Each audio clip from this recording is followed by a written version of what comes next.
Bonsoir, téléspectateurs, téléspectatrices de TV de Vie. Vous êtes à votre émission ce soir, Être une voix pour les sans-voix. Et nous voulons encore rendre gloire au Seigneur de cette opportunité qui permet de pouvoir ensemble partager sa parole, partager des témoignages, partager ce que Dieu fait dans nos vies, partager simplement son amour encore et partager ce qu'il veut accomplir dans les jours à venir pour la gloire de son Saint-Nom. Et avant toute chose, avant de présenter les invités qui sont avec moi ce soir, passer un moment dans la prière, remettre ce moment entre les mains du Seigneur, que le Seigneur seul soit le centre de toute chose, comme il nous dit dans Colossiens 3, 17, que tout ce que nous allons dire soit pour sa gloire. Seigneur, Père, merci pour ta grâce. Merci pour ton amour, Seigneur. Merci pour tout ce que tu fais. Merci pour tout ce que tu es. Seigneur, nous ne sommes rien sans toi et nous voulons vraiment dire, Seigneur de gloire, aide-nous encore, mon Dieu, à toujours te remettre la première place qui t'est due, Seigneur. Car sans toi, nous ne pouvons rien. Sans toi, nous ne sommes rien. Que ton règne vienne encore, Seigneur. Viens encore, mon Dieu, te glorifier au milieu de nous. Viens encore parler au cœur, Seigneur de gloire. Seigneur, mon Dieu, nous voulons encore, mon Dieu, Père, communiquer ta pensée pour le Seigneur, ce domaine, le travail que tu nous demandes de faire dans le domaine du social, Seigneur. Et parler encore, mon Dieu, mon roi, Seigneur, quel est le travail que nous devons faire pour la gloire de ton Saint-Nom, Seigneur. Merci pour ton amour, Seigneur. Que ton règne vienne encore au milieu de nous. Au nom de Jésus, Père. Amen. Amen. Bonsoir, les invités. Comment vous allez? Bonsoir. Comment ça va, Karine? Je vais très bien. Amen. Comment ça évolue? Bien avec le Seigneur. Amen. Et David aussi qui est avec nous ce soir. Ça va, David? Bien, ça va, bonsoir. Bonsoir les frères et sœurs. Amen. Bonsoir. Qu'est-ce que tu as à dire avec les auditeurs, auditrices de TV de Vie et téléspectateurs qui nous regardent ce soir par rapport voilà. Quelle est ta pensée? Ce que tu as envie de dire comme pensée par rapport au travail? Ce que je veux dire aux frères et sœurs, c'est que pour cette année encore, voilà, nous, enfants de Dieu, on ne s'arrête pas à une année. Hein. On a une vision éternelle. Amen. Donc, ce n'est pas juste l'année, mais ce que je veux dire aux frères et sœurs, c'est Jésus, Jésus et encore Jésus. Que Jésus. Que Jésus. Rien d'autre. Que Jésus. Pas de palabres, que Jésus. On nous a présenté Jésus. Amen. C'est l'agneau de Dieu qu'on veut. C'est Jésus et Amen. Jésus. Amen. Si on a Jésus, on a tout. Amen. Amen. Amen. Et par rapport à ce que tu vois aussi au niveau des sorties, c'est vrai que ça fait pas longtemps que tu nous as rejoint au niveau de l'équipe. Quel est ton ressenti, ton analyse après les sorties au niveau de porte-maillot des Maraudes hivernales? Moi, je suis particulièrement touché, notamment quand on s'est vu dimanche et que j'ai vu les sans-abri assister au culte. Et j'ai vu que à Courcouronnes, et j'ai vu les sans-abri touchés par le Seigneur, Amen. Pleurer. Moi, je me suis dit, waouh, Dieu travaille. Et en fait... Mais est-ce qu'un sans-abri, David, un sans-abri a-t-il sa place dans une église locale, en fait? Ah, bien sûr, un sans-abri, il a sa place partout. Hein. Non, mais on ne sait pas par rapport à l'évolution des choses, comment les choses nous est présentées aujourd'hui. Est-ce que vraiment un sans-abri peut avoir sa place et être à l'aise dans une assemblée locale? Moi, je dis oui, bien sûr que si. La Bible nous dit dans Acte 13 que Paul avait annoncé l'évangile. Et voilà, les Juifs n'avaient pas accepté son évangile. Mais la Bible nous dit que tous ceux qui étaient destinés à la vie éternelle, ils avaient cru ce jour. Et dans tout, il y a tout. Voilà, dans tout, il y a tout. Il y a des riches comme les pauvres. Ils avaient cru. Ils avaient tous cru. Quand il jetait son filet, il ramassait tout. Donc, on comprend par là que les sans-abri, ils ont leur place. Amen. D'ailleurs, voilà, c'est un mot un peu péjoratif. Oui. Mais c'est des hommes, c'est des êtres humains et on voit très bien qu'ils arrivent à s'insérer. D'ailleurs, on a des exemples au niveau du pain quotidien. Quand j'ai entendu les témoignages, il y en a qui ont pu sortir de la rue et qui ont été très, très encouragés par les frères et sœurs qui venaient les visiter, qui leur parlaient du Seigneur, qui leur présentaient le Seigneur. Et voilà, la Bible nous dit que quand une âme est sauvée au ciel, c'est une grande joie. Amen. Et pour nous, c'est une grande joie de voir que des personnes acceptent le Seigneur Jésus-Christ de Nazareth. Amen. C'est-à-dire que c'est possible. C'est possible. Ah, c'est possible. Et vraiment, soyons encouragés parce que Dieu travaille. Amen. Et voilà, on ne va pas changer. Voilà, c'est l'humanité, utopique de croire qu'on va voilà. changer l'humanité. Il y aura 5 000, 10 000 convertis. C'est possible. En tout cas, Dieu fait ce qu'il veut. Amen. Dieu fait ce qu'il veut. Mais une âme sauvée, une personne qui vient, qui accepte le Seigneur, qui entend ce message et qui est touchée dans son cœur, c'est une victoire pour nous. Amen. C'est une victoire pour nous. Et que toute la gloire soit rendue à Jésus. Amen. C'est pour cela qu'en tout cas, merci de nous avoir rejoints dans l'équipe et encore avec le pôle visite qui bientôt deviendra l'association La Voix des Sans-Voix, si Dieu permet, dans les jours à venir. Et je le crois que le Seigneur, par sa grâce, vous accompagnera encore à continuer le travail qu'il a commencé. Au nom de Jésus. Parce que, effectivement, au niveau du pain quotidien, on ne veut pas être un gros association multi-nation, je sais pas. Non, on veut simplement une association qui reste encore à taille humaine. Et quand une action prend forme, ça devient un pôle avec des coordinateurs. Et quand le pôle prend forme, ça devient une association, comme là, la Voix des Sans-Voix, dans les jours à venir, comme aussi les greniers solidaires par rapport à l'épicerie, que Dieu permet par sa grâce. Voilà, c'est comme ça qu'on a été formés et on continue encore par la grâce du Seigneur à retransmettre simplement comment on nous a nous-mêmes formés. Et aujourd'hui, on a aussi Cyril. Bonjour Cyril. Bonjour. Comment vas-tu ?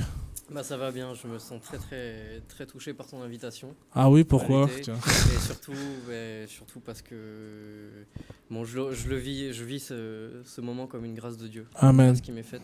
C'est vrai ? Oui. Tu étais sans abri avant. Quel est ton parcours en fait ?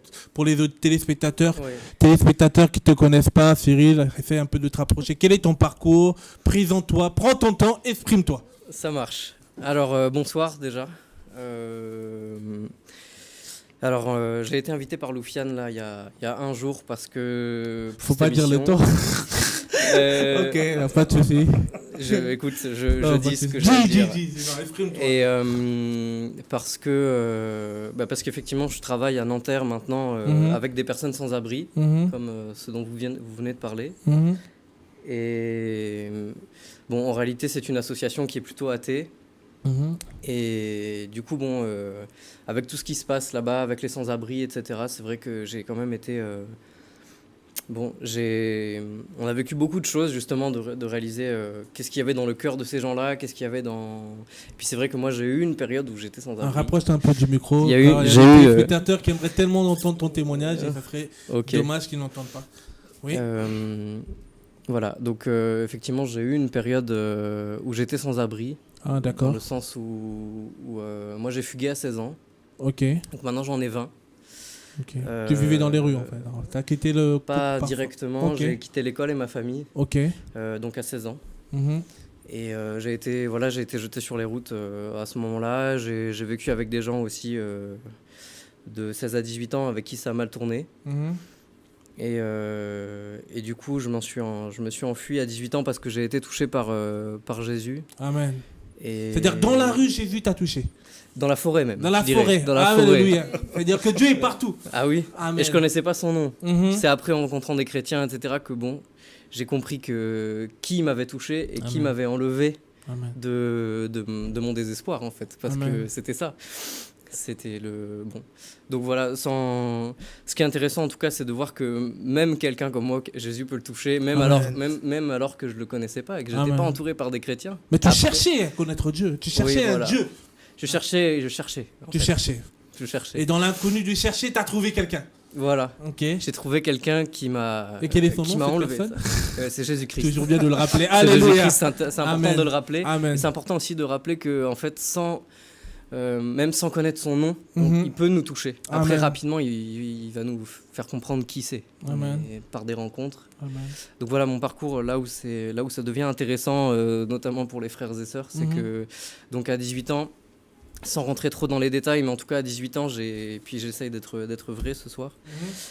À 18 ans, j'ai été touché par, en tout cas, à l'époque, je disais, mais il y a un amour immense là, qui m'aime et qui, je le mérite pas, et qui m'a enlevé d'un coup de toutes mes relations qui allaient pas, des gens qui m'avaient accueilli quand j'étais parti sur les routes, etc. Et je me suis réconcilié avec ma famille. Et ça, c'est ce que Jésus peut faire. Amen. C'est-à-dire Dieu restaure les familles. C'est-à-dire que tu les as quittés à l'âge de 16 ans. Tu as eu ton parcours, tu as essayé, voilà. Et pourquoi, qu'est-ce qui t'avait poussé à quitter un peu ? C'était quoi cette envie de quitter ce cocon suisse ? C'est là, n'est pas trop indiscret, bien sûr. C'est pas indiscret. C'était à la fois une révolte contre ce qui allait pas contre la société, voilà, sur la société, surtout moi ce qui me touchait beaucoup, c'était justement les personnes sans abri, et c'était les gens qui étaient justement rejetés, etc. Donc j'avais cette espèce de soif de justice que je savais pas pourquoi j'avais ça, et puis en même temps j'avais la confusion adolescente, tu vois, donc tout ça mélangé a fait que j'ai tout lâché. J'ai tout lâché. Il y a beaucoup de jeunes aussi dans ton cas à l'heure d'aujourd'hui qui, voilà, ils ont peut-être des parents, ils ont tout selon eux, mais ils ont une envie de voir autre chose, de goûter autre chose. Tu en as peut-être rencontré aussi pendant ton période. J'en ai rencontré beaucoup. En fait, ce que je peux témoigner, c'est que de 16 à 18 ans, j'ai vécu la majeure partie de mon temps, entre autres voyages et tout, avec des jeunes des jeunes qui habitent en Seine-et-Marne. Peut-être qu'à un moment donné, et j'espère que Jésus va faire qu'ils pourront peut-être voir cette vidéo. Amen. Et parce que je sais qu'ils sont encore ensemble, je sais qu'ils continuent ce qu'ils font. Mhm. J'espère que ça va mieux qu'à l'époque. Ouais. Mais j'espère qu'aussi ça va se terminer parce que c'est quelque chose qui détruit les gens. Mhm. Et bon, c'est une petite association. Je ne sais pas ce qu'ils font actuellement. Peut-être qu'ils ont changé. Ça, je Mhm. peux pas parler. Mhm. Mais à l'époque, j'ai vécu avec des jeunes qui avaient une soif de vérité, Mhm. qui avaient une vraie soif vraiment, mais qui se perdaient dans tout un tas de choses. En fait, on cherchait à vivre sans argent, on cherchait à sortir du système, Mhm. on cherchait à... Mais du coup, en fait, on était dans des rebelles, en fait, dans Mhm. le sens le plus classique du terme. Ça veut dire qu'on a vraiment tout lâché, Anarchie, quoi. c'était un peu l'anarchie, c'est Mhm. ça. Alors après, c'était très poussé la réflexion, etc. Mais c'était sans amour, en tout cas. Mhm. C'était sans amour. Et donc, ça nous a mené à aller n'importe où. Et notamment pas mal dans la forêt, même si finalement, Mhm. c'est sans doute une bonne chose, parce qu'au moins, la création de Dieu, ça a pu nous faire, en tout cas pour Amen. ma part, Amen. ça a pu Amen. nous faire rencontrer Dieu. Amen. Alors qu'entre nous, dans nos fonctionnements, on ne Amen. pouvait pas. Et donc voilà, ce que je peux témoigner, c'est qu'il y a énormément de jeunes, et il y en a de plus en plus qui sont perdus, qui sont dans la rébellion. Et la dernière fois, j'étais à Didasco. C'est-à-dire que Et- si tu étais à Didasco, tu as connu aussi le Seigneur, tu as un peu connu comment... Et comment tu nous as connus déjà. Voilà. Alors, peut-être je vais aller un peu plus vite donc sur mon parcours. Mhm. À 18 ans, je me suis réconcilié avec ma famille et je suis quand même parti sur les routes pour chercher autre chose. Et je suis Mhm. reparti en Ardèche, etc. J'ai été accueilli pas mal. J'ai vécu beaucoup de choses de la grâce de Dieu. Moi, j'étais un petit gars de 18 ans qui se baladait avec un sac à dos. J'avais nulle part où dormir. Et j'étais accueilli par des gens. Et c'est là que j'ai vécu vraiment que bon, il n'y avait pas seulement ce qu'on voyait. Amen. Il n'y a pas seulement les apparences, il n'y a pas seulement ce monde-là, mais il y a vraiment quelqu'un qui agit. Et Amen. mais à condition qu'on lui donne notre cœur, quoi. Amen. Vraiment à condition qu'on ait à cœur de le suivre. Et bon voilà. Et du coup j'ai été accueilli notamment par des gens que je voudrais saluer parce que franchement c'est quand même J'ai passé par eux. Dieu est passé par eux. Amen. Dieu passe Et- toujours par des hommes. En fait. Voilà. Amen. Et parce que aussi voilà ils ont laissé passer Jésus, ils ont osé suivre ce que Jésus leur donnait. Amen. Et donc voilà, c'est pas pour les glorifier, mais en tout Non, cas, mais je voudrais les faut honorer saluer. les personnes. Oui, amen. Voilà, je voudrais les saluer ce soir. Je sais pas s'ils regardent, mais donc j'ai été accueilli par Christophe et Jeanne qui à l'époque m'ont parlé de Jésus. Amen. Et C'est-à-dire vraiment, qu'ils c'est- suivent à cette heure-ci alors. normalement, Ok. j'ai amen. pas de nouvelles, j'espère. En tout cas, ils Amen. verront cette vidéo, ça c'est sûr à Amen. 100%. Amen. Donc voilà, je voudrais rendre grâce à Jésus Amen. pour ces deux personnes-là qui viennent à Didasco. C'est eux qui m'ont amené ici, Amen. qui m'ont fait découvrir Évry il y a Amen. déjà 1 an et demi. Hein. Mhm. Mais voilà, je suis très touché d'être là ce soir. Amen. Et donc voilà, c'est ces gens-là qui m'ont dit, mais nous, tu sais, on est chrétiens, mais sans église. Moi, j'étais là, mais qu'est-ce que c'est que ce... Chrétien sans église. D'où ils sortent. C'est-à-dire, vous n'allez pas à la messe. Non, non, non. Mhm. Alors déjà, moi, au début, quand on me disait Dieu et Jésus, je disais, bon, non, moi, tout ce qui est religion, etc., je comprends pas. Je suis proche moi, je vis dans la forêt, et ça me va très bien, et puis tout au truc, bon. Et puis ils m'ont dit, tu sais, nous, et je voyais qu'il y avait une foi chez ces gens-là. Amen. Je me disais, il y a quelque chose d'autre quand même. Là. Amen. Chez ces gens-là, ils sont habités par quelque chose. Pour que déjà, ils accueillent quelqu'un de manière inconditionnelle comme ça, ils me jugent pas, ils m'accueillent, et puis ils Ils s'intéressent t'ont à pas mon fui, histoire. ils t'ont tendu la main. Voilà. Amen. Mais qu'est-ce que c'est que ces gens-là qui ont le temps comme ça d'accueillir un jeune qui... Parce qu'ils m'ont pris en stop en fait, D'accord. à la base. Ils m'ont pris en stop, et c'est vrai que... Voilà, ils m'ont emmené, moi je devais rester en Ardèche, ils m'ont emmené à Lyon. Et moi je me suis laissé guider parce que je me suis dit, non, et là il y a un truc là qui se passe. Amen. Je sais pas ce que c'est, mais dans ma vie, ça va pas arriver tout le temps. Donc j'ai suivi ça et j'ai été accueilli par ces gens-là. Et c'est vraiment par là que Jésus est passé. Et maintenant, et d'ailleurs, avec ces gens-là, on a continué, donc Christophe et Jeanne, on a continué aussi à cheminer chacun de notre côté. Il y a toujours eu un grand esprit de liberté profonde. Amen. Donc c'est aussi à ça qu'on reconnaît la présence de Jésus. Enfin bon, voilà. Et du coup, mon témoignage, c'était que vraiment... comme on voit aussi d'ailleurs à TV de Vie, comme j'ai vu avec Morgane, ou comme j'ai vu avec, je sais pas comment s'appelle, le frère qui est venu témoigner et qui était à la rue aussi, il y a pas longtemps, qui a fait plusieurs vidéos. Bon, je sais Tony? Non? plus. Peut-être, Je sais pas, c'est je ne sais lequel? pas. Je sais plus. Qui a témoigné il n'y a pas longtemps, là, qui est arrivé il n'y a pas très longtemps. Il y a peut-être 2 semaines. Ok. Enfin bon, voilà. Mhm. En tout cas, des gens qui viennent de la rue aussi. C'est-à-dire que Dieu fait son travail aussi parmi Voilà. les sans-abri, en glorifiant ça, non? Amen. Voilà. Amen. Et donc voilà. Donc après, j'ai été amené à cheminer et j'ai vécu aussi avec des personnes handicapées dans une communauté chrétienne Mhm. qui s'appelle l'Arche de Jean Vanier. Mhm. Donc par contre, c'est d'influence catholique, hein. Mhm. Mais bon, c'est là que j'ai aussi cheminé. C'est un cheminement que le Seigneur, petit à petit, Voilà. te mettait une soif à le connaître. Il a fait passer. En fait, le Seigneur, quand on se convertit pas parce qu'on lève la main dans une assemblée et Dieu nous connaît parce qu'on a levé la main. Il dit, il nous connaît depuis avant la création du monde. Amen. C'est-à-dire qu'il avait déjà sa main sur toi. Et par rapport peut-être au parcours que tu cheminais, tu as pu rencontrer cette association. Tu as pu aussi, à l'heure d'aujourd'hui, tu m'as dit que tu travailles dans une association au niveau de Nanterre, c'est ça? Voilà. Donc Ok. là, on va revenir Mhm. au sujet dont tu Mhm. voulais parler, Mhm. qui est que depuis 1 an et demi, je travaille à Nanterre, Mhm. dans une association qui est une ferme théâtre, ça s'appelle la Ferme du Bonheur. Mhm. Et voilà. Donc en tout cas, c'est une association qui est athée. Mhm. Mais au travers de ça, on a été amené avec plusieurs personnes, dont des chrétiens, mais aussi des personnes, Mhm. comme on dit, de bonne volonté, Mhm. à rencontrer là-bas des personnes sans abri, effectivement. Je ne sais pas quel genre de personnes vous rencontrez. Surtout, nous, c'était plutôt des Roms, Mhm. des Bulgares et, Des et gens puis de un peu l'Est. des Hongrois. Voilà, beaucoup Mhm. d'Europe de l'Est. Mhm. Roumanie, Bulgarie, etc. Et au fur et à mesure, en fait, le Seigneur nous a mis à cœur. Et en la base, moi, j'étais un peu confus, je cherchais à vivre comme ça avec les sans-abri. Alors, je savais pas trop quoi faire. J'ai dit, Mhm. on va faire une cabane. Mhm. Et en fait, le Seigneur a dit, non, c'est pas ça. Amen. C'est pas ça. Et donc, quand j'ai proposé ça, la ferme m'a dit, ben écoutez, il y a une famille là qui est à la rue. À l'époque, ils étaient en tente quechua trouée, avec une petite de 2 ans. Ils étaient aussi avec leur fils, il avait 10 ans à l'époque. Mhm. Et on les a rencontrés et ils nous ont dit, bah, si vous voulez faire une cabane, autant qu'on en fasse une pour eux. Mhm. Et donc, à ce moment-là, on s'est dit, d'accord, en fait, J'ai on va- construit une cabane on pour va eux. faire une maison plutôt pour eux, pour les Mhm. loger. Amen. Et voilà. Et au fur et à mesure de ça, en fait, le Seigneur a œuvré. Il a permis qu'en fait, ça fait 1 an et 4 mois que l'on a commencé. Et là, on a posé les dernières planches il y a à peine il y a une semaine. Mhm. Amen. Donc, ça a permis qu'il soit au chaud l'hiver. Alors, c'est pas suffisant, comme aussi Mhm. on disait. Mais au moins, en tout cas, par rapport à ce que le Seigneur nous a mis à cœur, eh ben, ça a au moins logé une famille. Ça a au moins, ça a au moins fait ça. Et tu t'es rendu compte que même en logeant cette famille, comme il n'y avait pas le Seigneur comme fondement, mais il y avait toujours un manque par rapport à ces familles.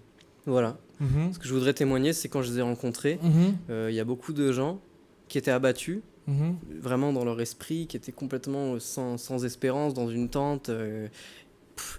Et au fur et à mesure on les a rencontrés, qu'on a essayé de faire avec eux, aussi qu'on a découvert que ce qui était important, c'était sans doute pas la maison, Mhm. c'était important qu'ils soient au chaud, Mhm. mais on a découvert que ce qui était important vraiment, c'est en fait d'entrer en relation avec eux. Mhm.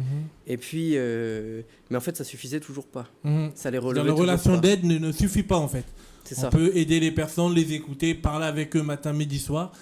Bah, de ton expérience, tu t'es rendu compte, n'ayant pas peut-être les bases chrétiennes par rapport à la structure avec qui tu travaillais, et que ça n'a pas suffi pour les aider à s'épanouir dans leur vie. C'est ça. Mhm. Ça.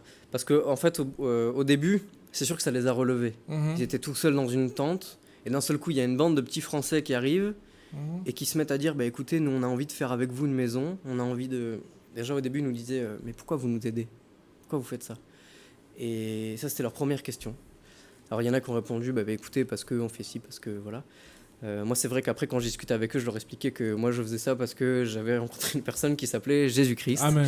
Et... Tu témoignais de ta foi. Voilà. Ok, amen. Et que sinon, parce qu'ils comprenaient pas pourquoi un petit gars comme ça arrivait et puis leur disait, mais moi, je suis pas là pour travailler avec vous, je suis pas mais vous êtes quoi? Vous êtes éducateur? Vous êtes... Non, je fais rien du tout. Je vis là et je voudrais vous rencontrer, je voudrais... Eh ben, que vous... Voilà, j'aimerais bien vous transmettre un amour qui n'est pas juste le mien. Amen. Et voilà, et moi je pensais pas, personnellement, hein, sincèrement, je pensais pas en avoir la force de faire une maison. J'ai pas de connaissances en charpente, j'ai pas de connaissances en, je sais pas, en social, j'ai rien du tout.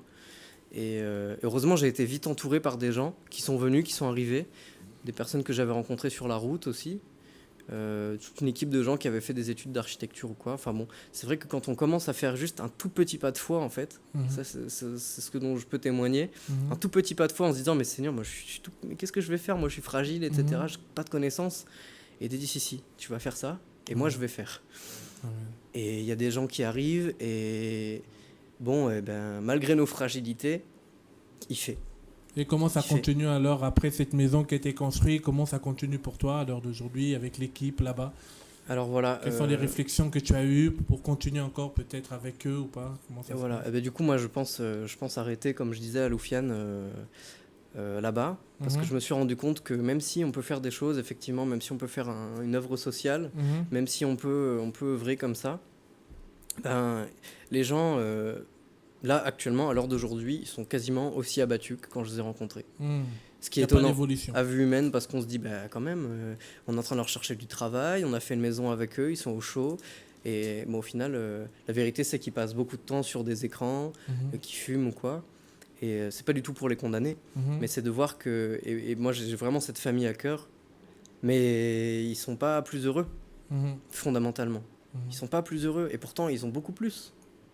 Mais ils n'ont pas quelque chose de fondamental, ils n'ont pas une espérance vivante. Et c'est pour cela que le psalmiste il disait, si on peut le prendre, en entendant parler, dans Psaume 11, verset 3, effectivement, c'est très important, les fondements. On peut travailler dans le domaine du social, on peut vouloir aider les gens, on peut faire tout ce qu'on veut. Et je pense qu'avant nous, il y en a qui l'ont fait, après nous, il y en a qui le feront.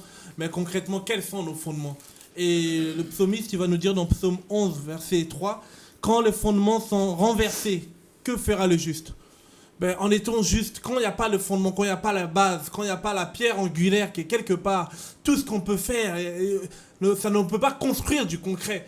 Et c'est là le vrai problème, le vrai problème du travail, Cyril, c'est qu'il y a l'envie, il y a les choses qui se mettent en place, mais le fondement, quand il n'y a pas de fondement, quand ce fondement est ébranlé, donc Christ n'est pas au centre, le juste, qu'est-ce qu'il peut faire? Il est freiné. Pourquoi? Parce que une maison, s'il n'est pas bâtie par Dieu, celui qui travaille en vain. Amen. Vous voyez, on peut vouloir travailler avec les sans-abri, on peut vouloir aider les sans-abri, aider mon prochain, mais si je n'ai pas comme fondement Christ, je ne peux pas aller loin. Parce que, je peux aussi peut-être encore choquer, parce que dans Matthieu 8, la Bible nous dit que notre maître n'avait pas... On va le prendre, Matthieu 8. De travailler avec les sans-abri, travailler dans le domaine du social. Regardez Matthieu 8. À partir du verset 20, si je ne me trompe pas. 20 ou 26. Si quelqu'un a trouvé.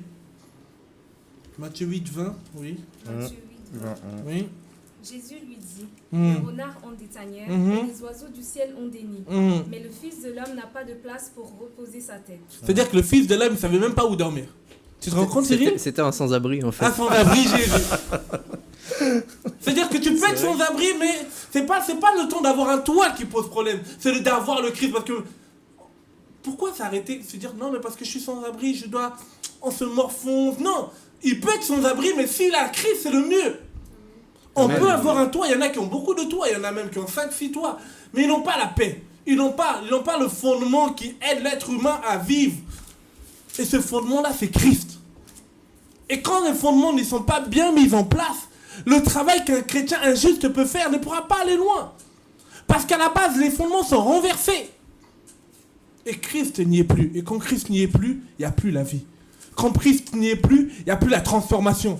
Quand Christ n'est plus, il n'y a plus, comment on appelle ça, la vraie repentance, la vraie conversion, le changement de mentalité, c'est-à-dire que un volte-face en fait.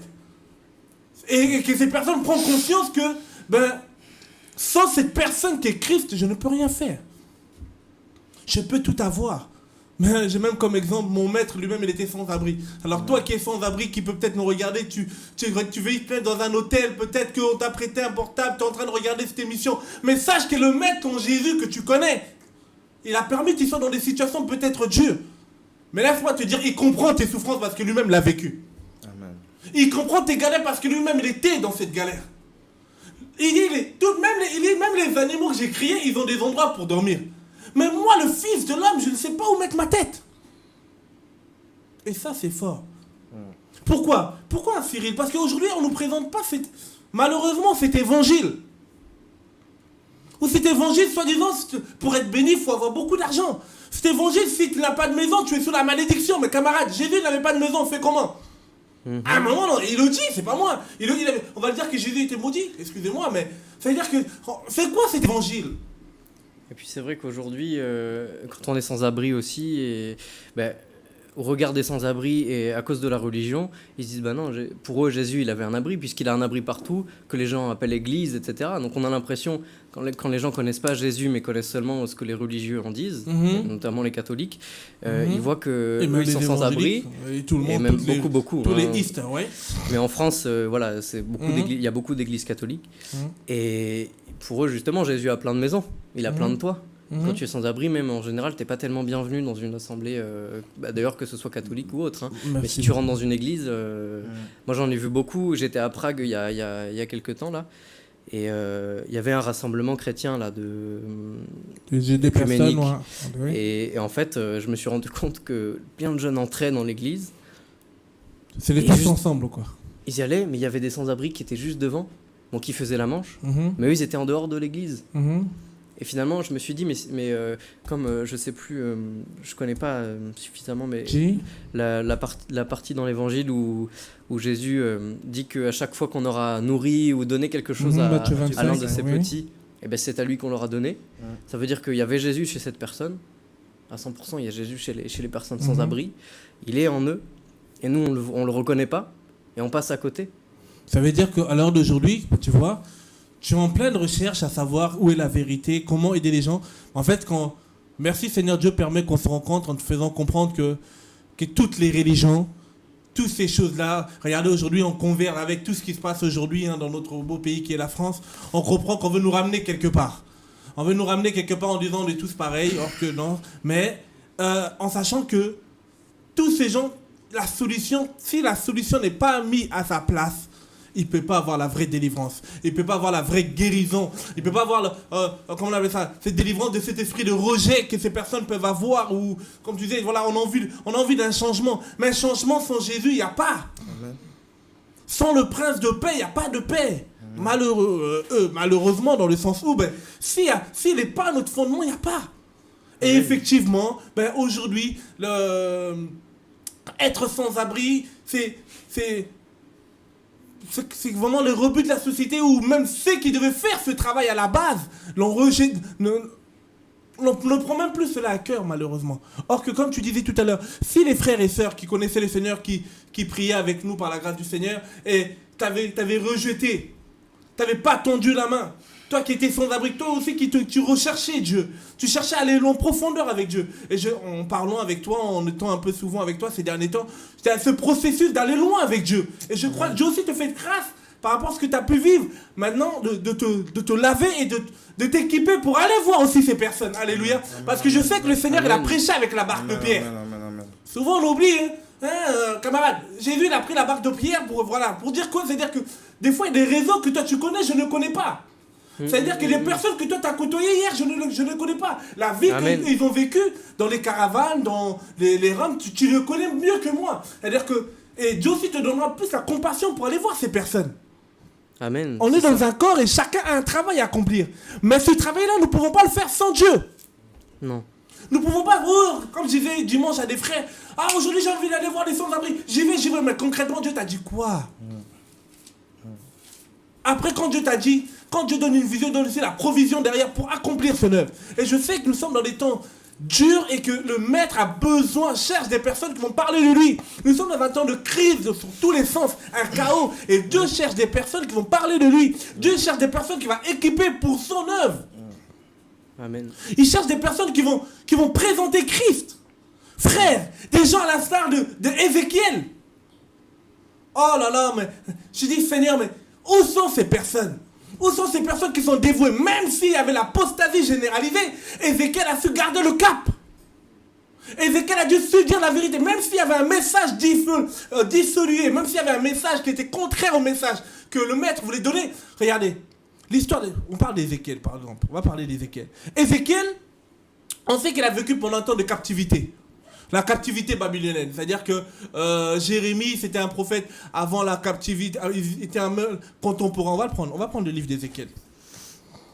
On a besoin des personnes qui sachent dans quel temps nous sommes pour faire un vrai travail au nom de Jésus. Non pas des gens qui... Frère, le temps devient de plus en plus dur. C'est pour cela que le Seigneur disait à un moment, je comprenais, il disait que dans Jean 9, 4, il faut que je travaille pendant qu'il fait jour. La nuit vient et personne ne peut travailler. Frères et sœurs, que tu le veuilles ou pas, le temps de la nuit vient et elles sont là.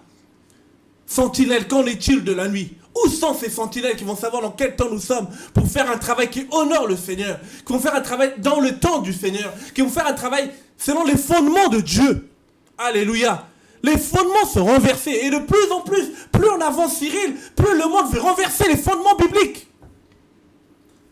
Ça peut être avec des lois, avec des choses qui peuvent mettre en place. Les fondements n'y sont plus. On pouvait voir, aujourd'hui on nous taxe de tous les noms parce que le Seigneur a permis de refaire un travail par rapport à la révision de la Bible. Mais camarades, on ne se rend pas compte que les fondements n'y sont plus. Ceux qui devaient nous présenter l'évangile, ceux qui sont soi-disant maîtres de l'évangile, comment on appelle ça, soi-disant des théologiens, tout ça, mais ils n'ont plus Christ comme fondement. Et comment on fait? Qu'est-ce qu'on fait? Quand on se rend compte que le mot comme repentance, on commence à l'enlever. Mais comment on va continuer le travail? Chacun à son niveau, c'est clair. Mais nous, par exemple, c'est le social. Comment on fait par rapport au social? Dans les temps qui sont en train de courir. Regardez comment il y a une crise qui frappe partout dans notre société, ici, on dit en France. On se rend compte que beaucoup que ça peut être des jeunes, des sans-abri qui sont désintégrés. Et qu'il faut les réinsérer dans cette société. Et les réinsérer, non pas avec les philosophies des hommes, les réinsérer avec le message de Dieu. Amen. Même si on ne veut plus qu'on parle de l'évangile, mais comment faire pour transmettre le message de Dieu? Même si tout le monde dit A, mais si Dieu dit B, mais en fait, tu seras rejeté. Alléluia. Quand il n'y a plus le fondement, le juste, que fait-il? Les fondements de plus on avance, l'homme impie se prépare. Frère, est-ce que tu le veuilles ou pas, que tu jeûnes H24 ou pas, le monde va quelque part. Et nous, chrétiens, nous devons savoir comment nous devons travailler par rapport aux circonstances, le temps dans lequel nous vivons, frère. L'heure n'est pas à regarder, non mais je t'aime pas, Cyril, tu m'aimes pas, je t'aime pas, ah non mais toi t'es un vrai chrétien. Non, l'homme est à savoir où on en est. Où on en est, frère. Quel temps vivons-nous, frère? Comment chacun de nous, je sais une chose, Dieu ne nous a pas laissés sur la terre pour rien. S'il permet que nous soyons encore vivants, c'est pour un but, frères et sœurs. Et ce but-là, comment nous devons nous exposer pour travailler et faire un travail qui honore Dieu? Et avant même de travailler, savoir où j'en suis avec Dieu. Alléluia. Ézéchiel vivait dans des temps durs. Ézéchiel vivait pendant la captivité babylonienne. On n'aurait peut-être pas le temps de développer en profondeur le livre d'Ézéchiel, mais on va le prendre, Ézéchiel 1. Où sont ces hommes à l'étendard d'Ézéchiel, rejetés, incompris, mais qui devaient faire le travail pour la gloire du Seigneur? Parce que le temps que nous vivons, c'est des temps très durs. Mais je sais une chose, là où le péché abonde, la grâce surabonde au nom de Jésus. Amen. Là où il y en a qui veulent plus de l'évangile, Dieu a toujours un reste. Et Amen. Dans le livre d'Ézéchiel, on va voir que Dieu va faire un appel. Et que cet appel encore sera altéré aujourd'hui au nom de Jésus. Amen. Ézéchiel, on peut prendre Ézéchiel, tu peux lire s'il te plaît, Karine, Ézéchiel 1, à partir du verset 1. Oui. Or, il arriva en la 30e année, au 5e jour du 4e mois, comme j'étais parmi ceux qui avaient été transportés sur le fleuve de Kébar, que les cieux furent ouverts, et je vis des visions de Dieu. Au 5e jour du mois cette année, qui fut la 5e après que le roi Joachim ait été emmené en captivité, la parole de Yahweh fut adressée expressément à Ézéchiel, le prêtre, fils de Buzi, dans le pays des Chaldéens. Ézéchiel, le prêtre, fils de Buzi, c'est-à-dire qu'Ézéchiel, c'était un sacrificateur. Ézéchiel était déjà dans la rangée de ceux qui devaient travailler avec Dieu, oui. On continue. Sur le fleuve de Kébar, et la main de Yahweh fut sur lui. Verset 4. Je regardai donc, et voici, un vent vint du nord, une grosse nuée et un feu qui prenait de tous côtés. Il y avait autour de la nuée une splendeur, et au milieu de la nuée paraissait comme de l'airain poli lorsque sort du milieu du feu. Et du milieu aussi paraissait une ressemblance de 4 animaux, et voici leur forme. Ils avaient une ressemblance humaine. Et chacun d'eux avait 4 faces, et chacun avait 4 ailes. Et leurs pieds étaient des pieds droits, et la plante de leurs pieds était comme la plante d'un pied de veau. Ils s'étincelaient comme la couleur d'un airain poli. Et il y avait des mains d'hommes sous leurs ailes et à leurs 4 côtés. et tous ceux qui avaient leur face et les 4 avaient leur face et leurs ailes. Leurs ailes étaient jointes l'une à l'autre et ils ne se tournaient point quand ils marchaient, mais chacun marchait droit devant soi. Ok, on va s'arrêter là pour l'instant. Là, le Ézéchiel, si on veut regarder, on va d'abord parler du contexte un peu du livre d'Ézéchiel. Ézéchiel vivait il était déporté à Babylone. Et malgré déporté à Babylone, sa famille, c'était une famille de sacrificateurs.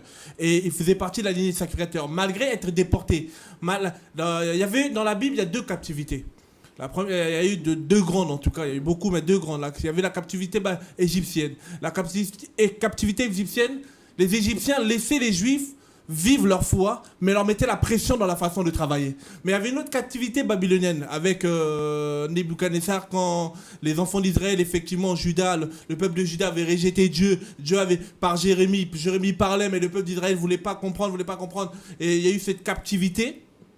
Et cette captivité, elle régissait en quoi? Cette captivité, elle régissait à renverser les fondements de Dieu. Pourquoi? Parce que Nebuchadnezzar ne leur laissait pas libre de vivre leur foi. Nebuchadnezzar ne leur laissait pas libre de vivre les principes de Dieu. Et vous allez voir dans l'histoire, c'est que les enfants d'Israël, quand ils étaient déportés, ils ont un peu renié Dieu. Et Dieu va susciter Ézéchiel. Pourquoi Dieu va susciter Ézéchiel? Premièrement, Karine, parce que Ézéchiel a gardé les fondements. Malgré qu'il y avait la déportation, malgré qu'il y avait la pression, malgré qu'il y avait, on voulait tuer leur foi, mais il y en a qui ont gardé cela. Et frères et sœurs, que nous ne le voyons pas, le monde tend à cela. Ça veut dire qu'on va vouloir qu'on nous contraigne à ne plus vivre ce que nous devons vivre. La pureté de l'évangile. Ils vont essayer d'envoyer des faux docteurs, tout cela. Ça, c'est le côté spirituel, la Babylone religieuse. Mais aussi au niveau, au niveau de la société, la Babylone politique. Où on fait tout faire pour en fait éviter que comme au temps d'Ézéchiel, qu'Ézéchiel ne vive pas sa foi pleinement. Quand leur Dieu leur disait, ils disaient, et si vous regardez, parce que Ézéchiel vivait au même temps que l'histoire de Daniel, vous allez voir à l'histoire de Daniel, que Daniel, quand on a déporté les enfants, on voulait pas on a voulu qu'ils se souillent, qu'ils mangent des choses souillées. On a tout fait pour leur faire oublier leur foi, mais merci Seigneur, Daniel était intègre au nom de Jésus. Ézéchiel était intègre au nom de Jésus. Ça veut dire, même si c'est dur, même si c'est pas facile, frère, c'est possible de vivre dans des temps durs au nom de Jésus. Comme Ézéchiel. Et Ézéchiel, on va prendre un passage dans Ézéchiel 3. On va se rendre compte que Ézéchiel, pendant ce temps de captivité, les choses vont être dures pour lui. Mais malgré cela, Dieu va l'utiliser dans une autre dimension. Et c'était paradoxal parce que ce qui vivait Ézéchiel, le rejet qu'Ézéchiel pouvait vivre, les gens ne voulaient pas l'écouter. Mais Dieu va quand même l'utiliser, mais puissamment. Alléluia. Ça veut dire que toi, tu n'as peut-être pas compris. Toi qui as envie de servir Dieu dans un domaine. Toi qui as envie d'enlever les fondements qui est Christ. Comme on l'a dit tout à l'heure dans Psaume 11.3, on te dit, non mais pour travailler dans le domaine du social, comme on le voit quand on travaille avec les sans-abri, ou qu'on veut travailler au niveau de la prison, tout ça, oui, il faut la relation d'aide, tu vois, petit à petit l'homme va changer. Non, Dieu, nous-mêmes, quand il nous a touchés, c'était automatique. Pourquoi c'est avec nous c'est automatique, avec d'autres c'est avec la relation d'aide? Ça ne marche pas, ça c'est pas les fondements de Dieu. Quels sont les fondements de Dieu? Crois en Jésus, tu seras sauvé. Amen. Quels sont les fondements de Dieu? À tous ceux qui l'ont reçu, c'est dans Jean 1.12, Jean 1.12, à tous ceux qui l'ont reçu, il a donné le pouvoir de devenir enfant de Dieu. Quels sont les fondements de Dieu? Quand on l'a choisi, il nous a transportés de ténèbres à la lumière. Amen. Mais ces fondements-là, plus on avance, le monde n'en veut plus. Alléluia. Et Ézéchiel, malgré que le monde n'en veut plus, Ézéchiel, Dieu va le faire voir des choses. Dieu va le faire voir comment les enfants, vous savez, pour essayer d'aller plus vite, le livre d'Ézéchiel est constitué de 48 chapitres. Le chapitre 1 au chapitre 24, on voit le Seigneur parle en gros du jugement qu'il va avoir sur Israël. Le jugement parce qu'ils avaient rejeté Dieu, parce qu'ils étaient déportés, en étant déportés parce qu'il y avait la confusion. Beaucoup avaient lâché le fait, comment on appelle ça, de vivre leur vie selon les principes de Dieu. Ils ont rejeté les fondements. Frère, pourquoi? Et la Bible va me dire que Ézéchiel va voir que la gloire était sortie du temple. Dieu n'y était plus. Dieu va vouloir que les enfants d'Israël reviennent à lui. Et il va nous dire, il va lancer un appel. Dans Ézéchiel 22.30, on peut le prendre. Oh, beaucoup aujourd'hui veulent qu'on marche comme tout le monde, parler comme tout le monde, faire comme tout le monde. Alors que pour tout le monde aujourd'hui, c'est avoir une grande assemblée, la plus grande église de France, numériquement parlant, faire des grands trucs, camarades. Assis-toi, ouvre les yeux, on va quelque part. Alléluia. Et Ézéchiel 22-30, il dit quoi? Et j'ai cherché quelqu'un d'entre eux qui relèverait la clôture. Ok. Dieu cherchait pendant ce temps-là, pendant ce temps de paganisation, pendant ce temps d'apostasie, pendant ce temps, les enfants d'Israël avaient oublié les fondements qui régissaient que Yahweh était leur maître. Et pourquoi? Parce que l'État aussi, à cette époque, Nebuchadnezzar, il avait tout mis en place pour pas que ces gens-là, en fait, qu'ils oublient leur Dieu. Mais pendant ce temps-là, Dieu va lancer encore un appel. Je cherche un homme. Dieu n'a pas cherché 2, Cyril. Dieu n'a pas cherché 3, il n'a pas cherché 4. Il n'a pas cherché la plus grande église de France pour faire son œuvre dans ce pays qui est la France. Non, il cherche un homme. Alléluia. En quoi, qu'est-ce que tu ressens quand Dieu t'appelle? Il cherche un homme. Mais malheureusement, il n'a point trouvé. Pourquoi? Parce que beaucoup sont focalisés dans beaucoup de choses où Dieu n'y est plus. Ou genre un jour je parlais avec un jeune, l'autre fois il me dit « Ah moi j'attends le jour où je serai évangéliste, je vais faire des grands séminaires dans des grands stades. » Je regardais comme ça, je dis « Seigneur de gloire. » Pendant que la nuit est en train d'arriver, comment nous devons revoir notre façon de travailler, frère.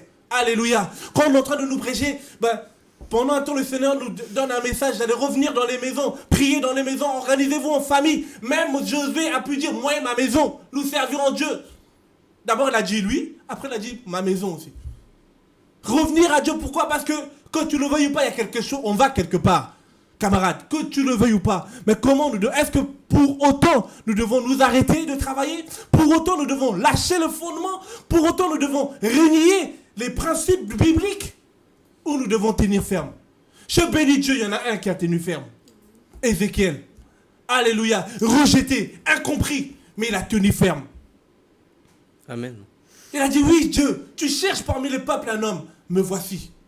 Et c'était pas facile, Cyril, autant de... Si on regarde le contexte historique, il vivait sous l'emprise babylonienne. Ça, il ne pouvait pas exprimer librement sa foi comme il le voulait, à 100%. Rappelez-vous de l'histoire de Daniel, dans Daniel 1, Daniel 2, quand on les a choisis. On leur a dit, on a voulu suyer leur foi. Et Daniel a vécu des épreuves, mais terribles, frère. Des gens même le fouillaient pour savoir combien de fois il priait par jour, Daniel. Petit à petit, on va quelque part. C'était Babylone, en nous connaissant sur les enseignements sur les empires babyloniens, médo-perses, grecs et les Rome. Et ça, si Dieu permet, un jour on parlerait sur l'eschatologie, c'est pas le thème de l'émission, mais je tiens simplement à dire, frères et sœurs, il faut qu'on revienne aux fondements. Et ces fondements-là, elle commence à s'ébranler. Et le juste, s'il a peu le fondement qui est Christ, frère, aucune loi ne peut changer les lois de Dieu, dans le sens où Dieu, ce qu'il dit, il est dans sa parole. Nous devons marcher selon lui, en respectant tout le monde, en offusquant personne dans notre foi. Mais Ézéchiel a dit, marcher selon Dieu. Et ça n'a pas été facile. Le mépris, le rejet par les gens qui l'entouraient. Dans un temps de l'apostasie généralisée, mais il essaye de tenir ferme. Combien essaye de tenir ferme aujourd'hui? Si tout le monde nous dit, par exemple, il y en a qui vont dire, il y a tellement de dérives, on ne sait même plus comment énumérer toutes ces dérives qui peuvent exister, que ça soit sur le plan des offrandes, que ça soit sur le plan ministériel aujourd'hui. Il n'y a pas longtemps, je vois un gars qui tenait la porte d'un pasteur, Karine, de la voiture d'un pasteur. Je lui dis, mais frère, Dieu ne t'a pas appelé pour tenir la porte de la voiture de ton pasteur, camarade. Il a commencé à s'énerver. Oui, non, laisse-moi, c'est ma foi. Je dis, mais c'est pas question de foi, c'est question de quels sont les fondements que tu as laissés. Dieu, il dit que tu regarderas. Dieu dit que tu regarderas ton prochain. Il dit même, regarde, il dit, le Seigneur va nous donner par rapport à l'humilité, Philippiens 2, il va dire, tu regarderas ton prochain plus haut que toi. Et malheureusement, les fondements aujourd'hui sont renversés. Ça veut dire que ceux qui se disent soi-disant ministère sont plus hauts et les autres sont les plus... Camarades. Mais je bénis Dieu. Ézéchiel, il a dit non. Alléluia. Et on va prendre un passage encore dans Ézéchiel. On peut prendre un passage dans Ézéchiel 3, 4 à 7. l'appel que Ézéchiel il avait, dans un temps où l'apostasie généralisée, dans un temps où c'était dur de vivre sa foi, dans un temps où c'était dur de vivre en fait les réalités que le Seigneur, le Maître leur avait laissées. Qu'est-ce qu'il va dire le Seigneur? Dans Ézéchiel 3, 4 à 7. Puis il me dit, Fils de l'homme, lève-toi et va vers la maison d'Israël et prononce-leur mes paroles. Car tu n'es point envoyé vers un peuple au langage inconnu ou à la langue barbare.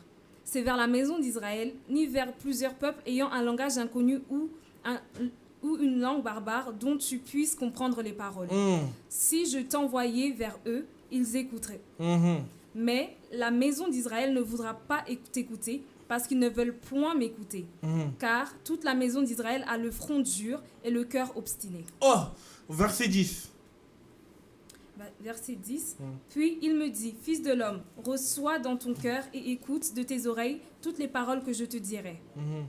Lève-toi donc, va vers ceux qui ont emmené captifs, vers les enfants de ton peuple, parle-leur et dis-leur que le Seigneur Yahweh a ainsi parlé. Soit qu'ils écoutent ou qu'ils ne fussent rien. Puis l'Esprit m'enleva et j'entendis derrière moi le bruit d'un grand tremblement disant, béni soit la gloire de Yahweh du lieu de sa demeure. Ok. Ça veut dire quoi, David? Ça veut dire que Dieu l'envoie vers un peuple qui savait qu'il n'allait pas l'écouter. Et ça, je disais ça ce matin, je dis, mais Seigneur, mais c'est compliqué. Hein. Nous, là, quand on évangélise, on veut que la gars, tout de suite, il se convertit, tout de suite. Et, voilà, tu vois, on pense qu'on est des convertisseurs. Ah, là, je l'ai parlé. Et surtout, quand il est là, il fait ça.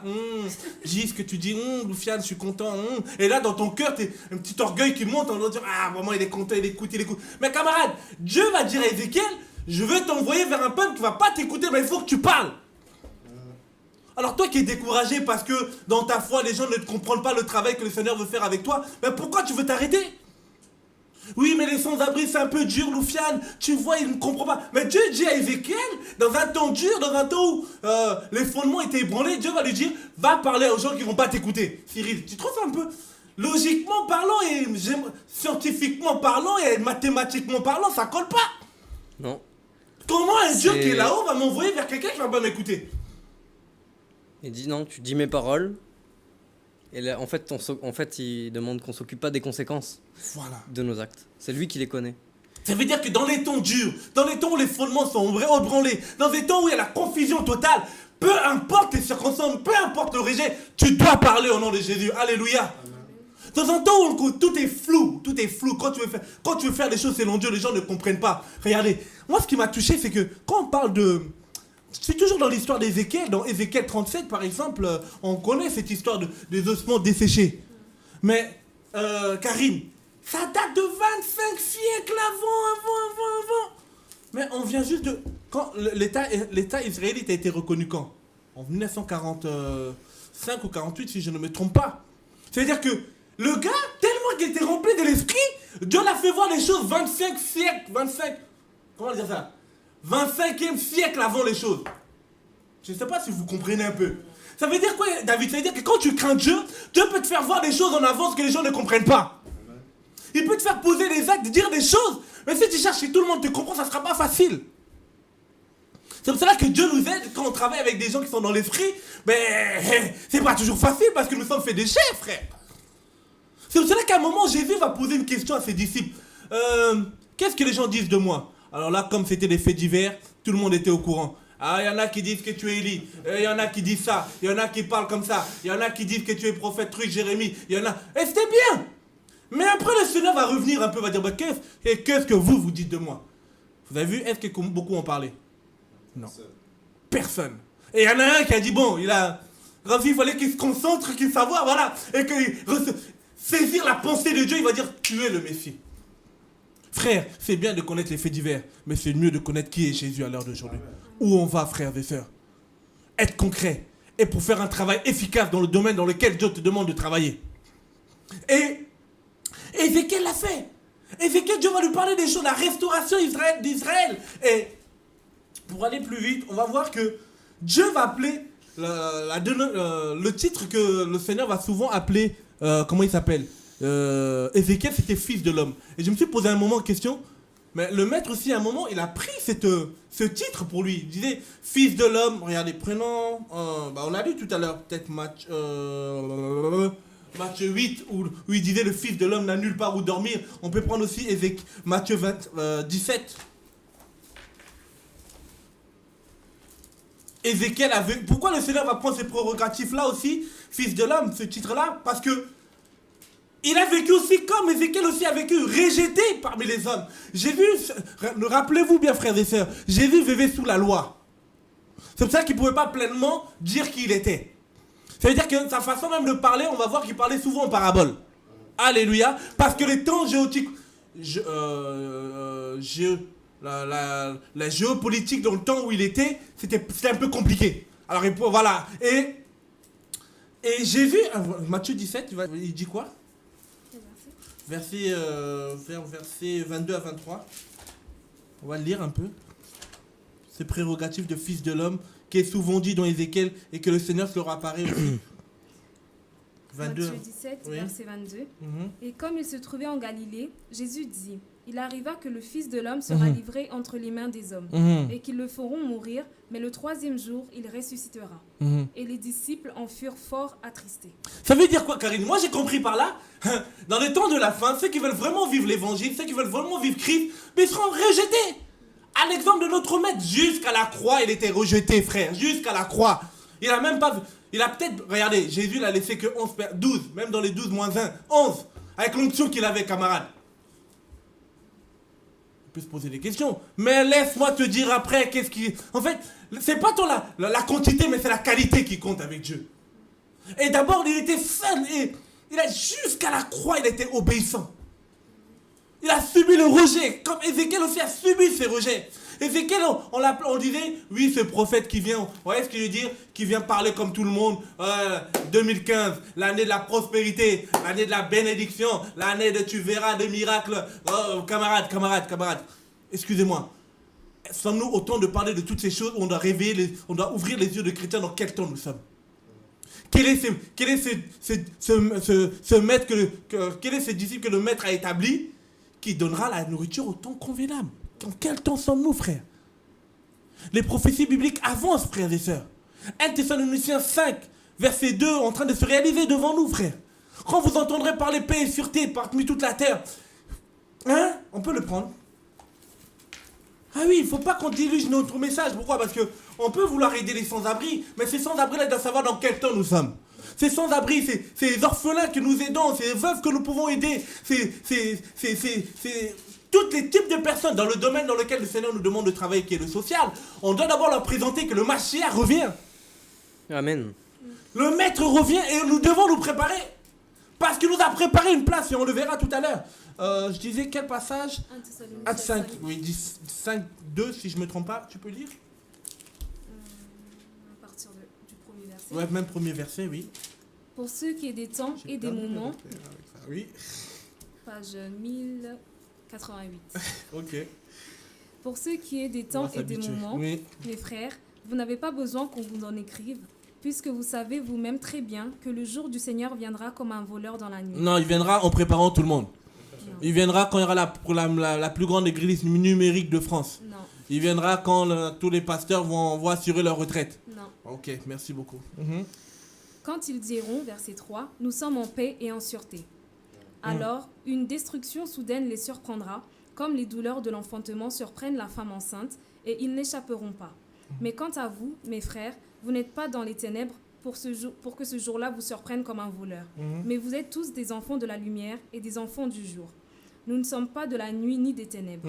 Ne dormons donc pas comme les autres, mais veillons et soyons sobres. Ok. Ne dormons pas comme les autres, frères et sœurs. Nous ne nous faisons pas endormir par des messages que nous font dormir, que nous font « je dois régner sur la terre des hommes ». Si Dieu fait ce qu'il veut, mais ne courons pas derrière les choses. Alléluia. Dieu dit, je rendrai ton nom grand. Aujourd'hui, beaucoup veulent faire rendre leur nom grand. Or que Dieu, il a dit à Abraham, je rendrai ton nom grand. Le jeu là, c'est Dieu. Je suis. Quoique, voilà, je suis Dieu. Hein? Je rendrai ton nom grand. Mais aujourd'hui, beaucoup veulent rendre leur nom grand. Mais camarades, ne nous trompons pas de fondement, ne nous trompons pas de message que le Seigneur veut laisser. Et là, il va dire, ce temps-là ne doit pas nous surprendre, frère. Quand on entendra paix et sûreté, ça ne doit pas nous surprendre, il y a quelque chose qui arrive. Réveillons-nous, préparons-nous, repentons-nous, revenons à Dieu. Alléluia. C'est le message d'Ézéchiel, c'était à dire aux enfants d'Israël, revenez à Dieu. La gloire était sortie du temple parce que Dieu n'y était plus. Amen. Et il voulait voir les enfants d'Israël revenir à Dieu. La repentance, c'est quoi? C'est Proverbe 28, 13. On confesse. C'est bien de confesser, mais c'est mieux de délaisser. Et Dieu nous donnera par la puissance de l'esprit de marcher droit avec lui. Par sa grâce. Alléluia. Ézéchiel a pu tenir. Et pourquoi pas nous? Rejeté, incompris. Mais il a fait le travail selon Dieu. Et regardez. Il disait quoi? Quand les enfants d'Israël allaient se repentir, il y a quelque chose qui allait se passer. On peut prendre Ézéchiel 36, à partir du verset 26. Qu'est-ce que le Seigneur demandait aux enfants d'Israël? Ézéchiel 36, verset 26. Je vous donnerai un nouveau cœur, je mettrai au-dedans de vous un esprit nouveau. J'ôterai de votre chair le cœur de pierre, et je vous donnerai un cœur de chair. Je mettrai mon esprit au-dedans de vous, je ferai en sorte que vous suivez mes ordonnances, et que vous observiez et pratiquiez mes lois. Que vous observiez et pratiquiez mes lois. Ça concernait les enfants d'Israël. Ça, c'est plus par rapport à la venue de Mashiach, frères et sœurs. Alléluia. Et par rapport à nous, chrétiens, qu'est-ce que le Seigneur nous dit? Quand le Saint-Esprit nous convainc, il va dire aux disciples, vaut mieux que je m'en aille vers le Père. Le consolateur, le Saint-Esprit, viendra vous conduire dans la vérité. Et cet Ézéchiel a vécu dans l'Esprit. Cet Ézéchiel a expérimenté la puissance de l'Esprit. Ézéchiel a expérimenté la gloire de Dieu. Ézéchiel a expérimenté la manifestation de la puissance de Dieu. Dans un temps critique. Dans un temps apostasie généralisée, dans un temps où beaucoup avaient rejeté Dieu. Frère, beaucoup peuvent rejeter Dieu. Beaucoup ne peuvent ne plus vouloir de Dieu. Nous ne sommes pas des convertisseurs. Mais toi, ton travail, c'est de quoi? De garder ses commandements. Toi, c'est quoi? De marcher selon l'Esprit. Alléluia. Amen. Et la promesse, pour finir, la promesse qui va dire Ézéchiel aux enfants d'Israël, que je vais finir par rapport à l'histoire d'Israël, Ézéchiel 48, verset 35, par rapport à la ville dont les enfants d'Israël devaient habiter, c'est-à-dire quand il y a la repentance sincère, Dieu, il a une bonne voie préparée d'avance pour nous. Alléluia. Oui. Ainsi, le circuit de la ville sera de 10 000 mesures, et le nom de la ville depuis ce jour-là sera Yahweh est ici. Ah, ça c'est pour les Juifs. Cette prophétie, ça concerne les Juifs par rapport au millénaire, par rapport au retour physique de Mashiach. Mais par rapport à nous, chrétiens, ça, les promesses, c'est pour eux. Mais nous, dans le temps que nous sommes, la Bible dit, avant, on a dit, tout à l'heure, on a lu 1 Thessaloniciens 5, où l'apôtre Paul disait que faut pas que vous dormez. Quand vous allez voir certains signes qui annoncent le temps de la fin arriver, sachez de vous préparer parce qu'il revient le maître. Alléluia. Pourquoi? Parce que, historiquement parlant, les Thessaloniques pensaient, il y avait des faux docteurs qui étaient venus en voulant faire endormir les Thessaloniques, en leur disant que l'enlèvement avait déjà eu lieu, que la résurrection déjà avait eu lieu, et l'apôtre Paul va écrire cette lettre aux Thessaloniques en leur faisant comprendre, non, c'est faux. Ces choses-là, soi-disant la sûreté aujourd'hui, c'est là. Frère. Et Ézéchiel, en son temps, il avait une façon de travailler. Ézéchiel, comme on disait, il vivait sous l'empire babylonien. Il y avait une pression qui était là, géopolitique. Il y avait une pression qui était là, mais il savait comment travailler avec sagesse. Ézéchiel, il imageait aussi les choses comme le Seigneur, il imageait. Je me disais tout à l'heure, David, quand je méditais ça, je me disais, Seigneur, déjà, il parle un langage que les autres ne comprennent pas. Déjà, c'est les gens déjà qui ne vont pas l'écouter à la base. Mais tu lui fais encore parler en parabole, parce que quand il commence à nous parler de, oui, mes cheveux, je vais te déporter, il va commencer à parler dans comment on appelle ça? Regardez, Jérusalem, il va parler des envahisseurs dans le chapitre 4 à 5, il va parler des envahisseurs comme... il va prendre des exemples imagés, mais ces exemples-là, ceux qui devaient comprendre. Alléluia. Ça veut dire quoi? C'est-à-dire qu'aujourd'hui, on ne doit pas changer notre message pour plaire aux gens. Il faut parler de l'évangile. Ceux qui doivent comprendre, comprendront. Alléluia. Et il disait que le Seigneur, il disait que il va parler en parabole devant la foule. Mais quand il va être avec les disciples, il va rentrer en profondeur. Alléluia. Dans les temps que nous avançons, nous devons savoir comment travailler. À l'instar d'Ézéchiel. Il ne devait pas s'arrêter de travailler, mais il devait savoir comment enseigner le peuple de Dieu. Dieu lui dit, je t'envoie. Dieu il a insisté, je t'envoie à Jérusalem, leur dire de revenir à moi. Je cherche un homme, mais beaucoup n'ont pas répondu à l'appel. Et Le but, c'est simplement leur dire, si vous revenez à moi, la ville que vous habiterez, toutes les contrées, ils sauront que Yahweh est ici. Ce qui m'a choqué dans les événements qui s'est passé ces jours-ci en France, c'est que quand on est parti enterrer les personnes en Israël, on disait qu'on les a enterrés au mont des Oliviers par rapport aux prophéties bibliques, quoi, soi-disant que Jésus viendra par là poser ses pieds dans le mont des Oliviers. Frère, c'était les païens qui le disaient. Ça m'a interpellé, Cyril. Mais j'ai dit, mais où il a lu l'histoire de, comment on appelle ça, les prophéties bibliques qui expliquent que le maître, pendant qu'il y aura la conversion totale des Juifs, où le maître posera ses pieds dans le mont des Oliviers, ils vont reconnaître celui qu'ils ont tué. Frère, je me suis dit, si eux le savent, ça m'a rappelé, Cyril, Luc 16. Les enfants de ce siècle sont plus avisés que les enfants de la lumière que nous sommes des fois. Les enfants de ce siècle savent dans quel temps ils sont et ils se préparent. Et ils préparent leur chemin. À plus forte raison, les enfants de la lumière sont tellement distraits. Sont tellement en train de savoir c'est qui est le meilleur. Sont tellement à savoir c'est qui est... Frère, pardon. Le maître revient. À quoi ça sert, Marc 8? À quoi ça sert de sauver le monde si nous ne sommes pas sauvés? Revenons à Jésus. Regardons les fondements. Après, quand on revient à Jésus, travaillons selon lui, il veut travailler. Présentons l'évangile pur aux gens. Le maître revient. Que ce soit les sans-abri, que ce soit les orphelins que le Seigneur permet qu'on puisse rencontrer, que ce soit, comment on appelle ça, les veuves que le Seigneur permet qu'on puisse travailler, que ce soit les pays que le Seigneur permet. L'autre fois, il y a une sœur qui vient de voir, oui, il y a des contacts dans un endroit où, frère, des contacts, on en a eu beaucoup. Par exemple, un orphelinat qu'on a voulu commencer au niveau de l'Inde, ils n'ont pas voulu collaborer par rapport à nos fondements bibliques. On ne peut pas marcher. Amos 3.3 est clair. C'est pas de l'humanisme, c'est pas faire pour faire. C'est pas faire pour dire que oui, le pain quotidien, on est parti par là. Et puis j'aime souvent dire, dans le paradis, il n'y a pas un compartiment paradis pour le pain quotidien, camarade. C'est-à-dire, chacun de nous doit savoir ce qu'il veut avec Dieu. Chacun de nous doit se préparer réellement pour partir avec le maître. Parce que le maître revient, frère. Et qu'est-ce qu'on aura fait? Après que tu aies l'assurance du salut, quels sont les actes que tu as posés pour que ton maître soit dans la joie? D'abord ta vie. Après les œuvres qu'il a préparées d'avance, afin que nous les pratiquions. Alléluia. Amen. Ézéchiel a tenu ferme. Et je le crois que nous pouvons tenir ferme, frères et sœurs. Je le crois que nous pouvons marcher droit avec Dieu. Je le crois dans le temps que nous vivons. Frère, regardez, à Apocalypse 12, on peut le prendre. Le fin du verset. Non, moi je veux. On veut rien du tout. Tu veux quoi? Tu dois te préparer parce que le maître vit. C'est pas facile, frère. Il y a une pression qui est là. Il y a des forteresses qui s'élèvent dans l'esprit. Et ce n'est pas facile. Mais c'est possible parce qu'il y a des frères qui ont tenu ferme. Alléluia. Il y a des frères comme... Je me dis, quand on lit, des fois, quand on peut lire la fausse selon David, tout ça, je disais ça tout à l'heure, je me dis, mais... C'est bien de lire. Essaie un peu de te faire un film dans ta tête, que tu es dans une grotte, il y a un lion qui est là. Des fois, même le chien, tu as peur. Rempli de l'esprit, le chien, il vient. Nous, on en a toujours eu. Voilà, vous voyez ce que je veux dire? Arrière-plan, tout ça, quand il y a un chien, t'as peur. Alors, un gars comme Daniel, parce que la pression était là, parce que la persécution était là, parce que l'oppression était là, dans la fosse lion, le gars, il a tenu ferme. Et c'est ça qui est fort. Et quand il a tenu ferme, Nebuchadnezzar, il a changé de langage. Il va dire, Daniel, t'es toujours là? Ton Dieu, il a fait quelque chose pour toi?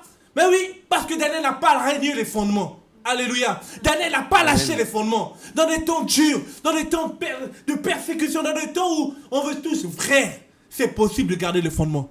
Mais effectivement, tu ne vivras plus comme avant. Tu ne seras plus les super évangélistes qui sera dans toutes les plaines de télé. Parce que franchement, je devrais me poser des questions un peu de savoir ta foi. Parce que voilà, on comprend maintenant pourquoi l'église persécutée vivait dans les coulisses. Alléluia, pour bien vivre sa foi, pour garder les fondements jusqu'au bout. Parce que la fin vaut mieux que le commencement, frères et sœurs. C'est bien de commencer, mais c'est mieux de finir avec Dieu. Finir comme l'apôtre Paul. J'ai combattu le bon combat, j'ai achevé la course et j'ai gardé la foi, frère. Et c'est possible au nom de Jésus. C'est pas facile, mais je sais une chose. Jude 24 me dit, c'est lui qui nous préserve de toute chute. C'est Jésus-Christ de Nazareth et c'est lui seul que nous voulons servir. Yes. Et c'est lui seul que nous voulons voir élevé. Pas compris de tous. Et un gars solitaire. Pas compris. Il n'a pas cherché comme tout le monde aussi. Il n'a pas commencé à pleurer. Oui, peut-être Jérémie pleurait beaucoup, mais Ézéchiel a compris que non. Il y a Jérémie qui pleurait, mais il y a des gens qui sont comme des mercenaires, des soldats. Ils savent ce qu'ils veulent avec Dieu. Alléluia. Il n'y a pas de, comme l'apôtre Paul disait à Timothée, il n'y a pas de soldats qui s'enroulent, qui sont enroulés s'ils veulent pleurer à leur maître, qui marchent selon. Voilà. Et quel est le fondement du Seigneur? C'est l'amour. L'amour de mon prochain. Pourquoi? Parce que Apocalypse 12 le dit. Regardez ce qu'il dit par rapport au temps que nous sommes. Il dit quoi? Apocalypse 12 vers la fin du verset. Le diable. La fin du verset. Oui. Tu peux lire si quelqu'un a trouvé. Hein. Apocalypse 12, verset 17. Alors le dragon fut irrité contre On fut très content, oui. Ok, on sait jamais, parce que pour certains, tellement le diable... Ouais, on peut continuer, bref.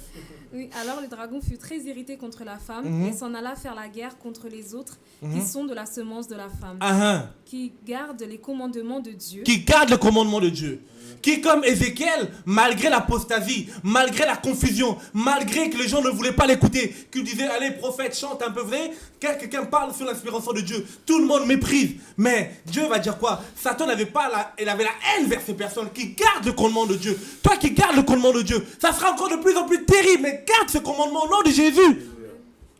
Parce que nous ne sommes pas appelés au jugement. Nous serons enlevés avant que l'homme impie s'installe son règne. Nous serons enlevés. Notre promesse à nous chrétiens, c'est de vivre dans la sanctification, de se préparer au retour de Maître et de partir parce que le Mashiach revient. Et il dit quoi? Il fut très irrité. On peut continuer? Il dit quoi? Oui, et qui ont le témoignage de Jésus-Christ. Et je me tins sur le sable qui borde la mer. Il dit, je vais relire. Il dit, alors le dragon fut très irrité de la semence de la femme qui gardait le commandement de Dieu. Qui savait que 12, voilà, ce que je voulais prendre c'est 12. C'est pourquoi réjouissez-vous cieux et vous qui habitez les cieux. La Bible me dit quand j'accepte le Seigneur, les fondements bibliques me disent je vis peut-être sur la terre mais je suis au ciel. En gros, ce verset là c'est fait pour moi. Alléluia. J'espère que c'est fait pour toi. En gros, tu dois te réjouir. Même si c'est dur, tu dois te réjouir. Même si t'es sans abri, tu vis dehors. Tu l'as su tout à l'heure que le maître aussi était sans abri. Tu dois te réjouir parce que tu es au ciel. Alléluia. Tu dois pas te réjouir parce que tu as beaucoup d'argent. Tu dois pas te réjouir parce que dans ton assemblée il y a beaucoup de gens. Ah, mon assemblée, il y a tellement de gens, je suis content. Non frère, la vraie réjouissance c'est de savoir que ton maître te connaît. La vraie réjouissance c'est de savoir que tu es là-haut, alléluia, et qu'avant de te toucher, faut qu'on touche le maître. Et quel est le maître de qu'on le touche? Oh non, faut laisser. On peut continuer. Et il dit, malheur aux habitants de la terre et à la mer, car le diable est descendu vers vous, animé d'une grande joie parce qu'il sait qu'il a beaucoup de temps avec vous. Non. Animé d'une grande colère, frère, parce qu'il sait qu'il lui reste peu de temps. Le temps est compté, frères et sœurs. Le temps est compté, frères et sœurs. Le temps est compté, frères et sœurs. Que ce soit des sans-abri, que ce soit des orphelins, que ce soit peu importe qui tu es, le temps est compté. Et nous devons présenter le maître. Pour les juifs, la Bible me dit, la ville ça serait écrit, Yahweh est ici. Mais pour nous qui sommes chrétiens, on doit préparer les gens à aller à la ville là-haut. Parce que le maître a dit, je suis parti vous préparer une place. S'il n'y avait rien, je ne vous aurais rien dit. Mais je suis parti là-haut nous préparer une place. Et on doit dire aux chrétiens, préparez-vous à l'enlèvement. Préparez-vous, le maître revient. Et c'est pas facile. Chaque jour nous luttons. Parce que nous sommes faits de chair. C'est ça que le monde a besoin. C'est ça que les gens ont besoin. De savoir que le maître revient. C'est ça que nos familles ont besoin. C'est pas facile, mais c'est possible, frères et sœurs. Que tu le veuilles ou pas. Que tu jeûnes ou pas, le monde va quelque part. Et nous devons nous préparer au nom de Jésus. Amen. Et même si tu ne vis pas l'enlèvement, peut-être que Madame la mort peut t'attraper avant le temps. Où seras-tu? Où en es-tu avec Dieu aujourd'hui? Je me suis toujours dit, se sanctifier pour se sanctifier. On ne pêche pas parce qu'on a peur de Dieu. On ne pêche pas volontairement parce qu'on aime Dieu. C'est différent. Et lui nous a tellement aimés qu'il a donné son Fils unique afin que quiconque qui croit, dans les quiconque il y a les sans-abri, il y a tout le monde, il y a tout le monde. Dans quoi Dieu t'appelle? T'es footballeur, témoigne le Christ au footballeur. Dis-leur que Jésus-Christ revient. C'est que je bénis Dieu. Le pasteur Marco Serra, avec qui on travaillait un moment, il fait un travail que le Seigneur l'accompagne là-bas, là où il est au Brésil. Tellement qu'il a parlé du Seigneur au PSG, on l'a refoulé. Mais ils ont pensé refouler quelqu'un. Frère, on peut te refouler, on peut te rejeter. Il s'est retrouvé au Brésil, David. Mais dans le club où ils étaient au Brésil, ils étaient 2 fois champions de Brésil, camarade. C'est que je dis, là où il y a Jésus, frère. Même si on te rejette aujourd'hui, mais sache que quelque part tu seras important. Alléluia. Même si les gens te rejettent, mais sache qu'il y a quelqu'un qui ne te rejette pas, c'est le maître. Et le maître veut se servir de toi pour sa gloire. Ne nous arrêtons pas sur ce qu'on peut voir au bout de notre nez. Voyons loin au nom de Jésus. Alléluia. Voyons loin au nom de Jésus.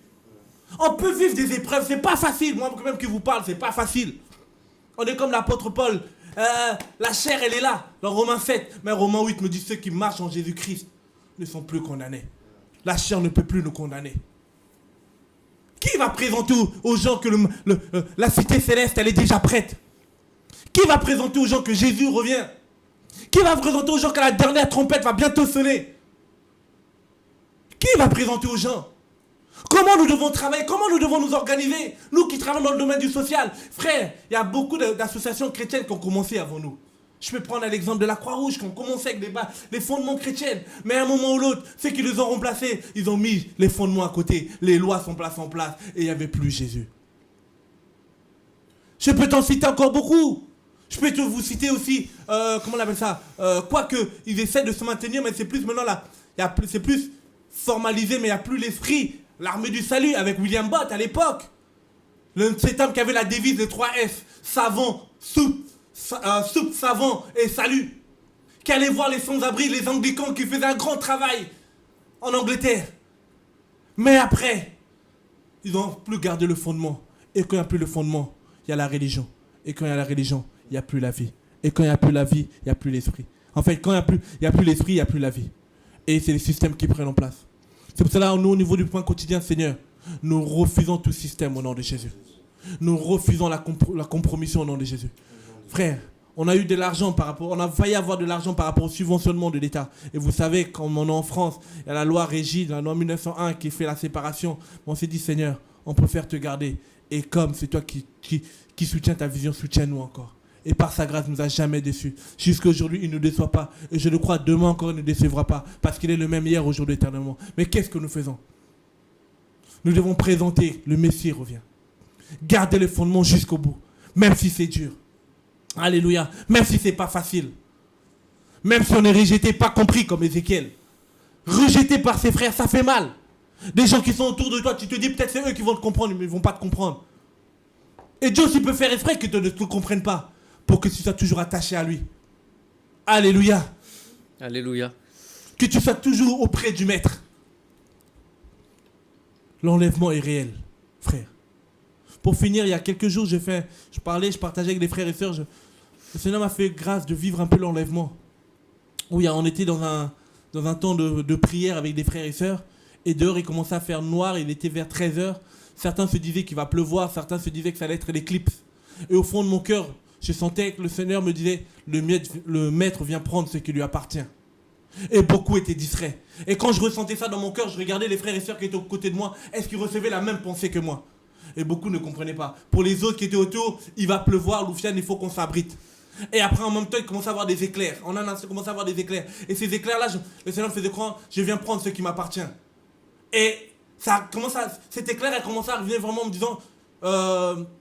je veux te prendre, et ma pensée disait, mais Seigneur, je ne suis pas encore prêt, j'ai encore beaucoup de choses à faire avec toi. Dans le royaume des autres, j'ai encore beaucoup de choses. En gros, il faut en penser les projets, tout ça. On avait des choses à entreprendre avec lui. Il m'a dit, non, tu as fait ce qui était bon dans la peur des hommes, il m'a pris. Et quand il me prenait, Karine, avant de me prendre, je voulais dire aux frères qui étaient autour de moi, c'est Jésus, en fait, c'est pas la pluie, c'est Jésus, il revient, Jésus. Préparez-vous, c'est Jésus, il revient. Mais beaucoup étaient distraits. Beaucoup couraient plus de se protéger de la pluie au lieu de se protéger du Maître. Et le Maître m'a pris, et en même temps quand il m'a pris, j'ai attrapé un frère pour qu'il parte avec moi. Mais en fait, ma main, elle a lâché, je suis monté. Et je me suis réveillé, j'ai tremblé, je dis, Seigneur, j'ai compris une chose, l'enlèvement est réel. Et c'était avant que tout ce qui se passait au niveau de il y a 2-3 semaines que j'ai reçu cette vision. C'était tellement fort. J'ai dit, pardon Seigneur, je désire tout abandonner. S'il faut laisser le pain quotidien demain, là, s'il y a des choses à restaurer avec toi, Seigneur, je préfère restaurer notre amitié. Parce que tu reviens bientôt. Combien se prépare? Ça n'a pas été facile et c'est pas toujours facile, frère. Quand des fois ton nom devient comme un bonbon dans la bouche de certains. Mais c'est pas toujours facile. Mais on dit, Seigneur, ta grâce. Nous ne devons pas être distraits. Nous ne devons pas être dans la distraction. Nous devons savoir ce que nous voulons avec toi et faire le travail. Parce que tu reviendras nous chercher. Et quand nous irons, regardez. Daniel, on va finir par Daniel. Qu'est-ce que le Seigneur va dire à Daniel? Daniel. 794. Ok. Daniel 10. Daniel qui vivait aussi le même temps qu'Ézéchiel. Daniel 10 à partir du verset 10, si quelqu'un peut le prendre. 10 à 12. Qu'est-ce que le Seigneur va dire à Daniel qui vivait les temps durs, qui vivait aussi les temps de déportation, la captivité babylonienne, qui voulait le faire effacer sa foi, qui voulait renverser ses fondements. Mais Dieu va dire quelque chose à Daniel parce que Daniel tenait ferme. Daniel était devenu un conseiller, il avait des hautes places parce que son intégrité a payé. Alléluia. Et qu'est-ce que Dieu va dire à Daniel? Et voici, une main me toucha et me fit mettre sur mes genoux et sur les paumes de mes mains. Puis il me dit, Daniel, homme aimé de Dieu, sois attentif aux paroles que je vais te dire et tiens-toi debout à la place où tu es, car je suis maintenant envoyé vers toi. Lorsqu'il m'eut ainsi parlé, je me tins debout en tremblant. Et il me dit, ne crains rien, Daniel, car dès le premier jour où tu as appliqué ton cœur à comprendre et à t'humilier devant ton Dieu, tes paroles ont été exaucées et c'est à cause de tes paroles que je viens. Ok. C'était un combat spirituel. Il y avait un combat du monde spirituel.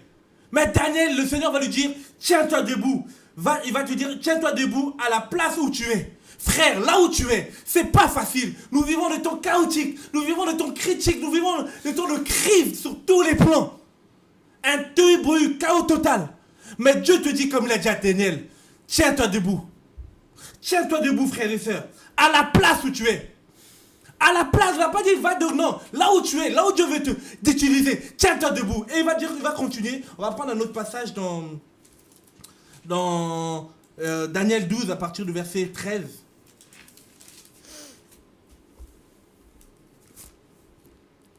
Daniel 12, verset 13. Mais toi, va ton chemin jusqu'à la fin, car tu te reposeras et tu demeureras dans ton héritage à la fin des jours. Voilà. C'est que ce n'est pas s'arrêter en cours de route.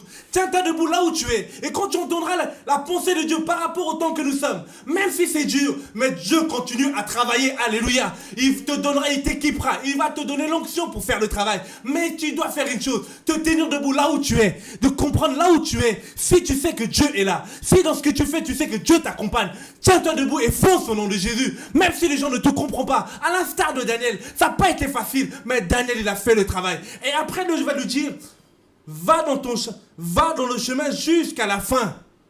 Frère, jusqu'à la fin, nous devons tenir ferme au nom de Jésus. Jusqu'à la fin, nous devons être sensibles à Dieu. Dans le domaine où il veut nous employer. Il y a des choses qui se mettent en place, mais par rapport à...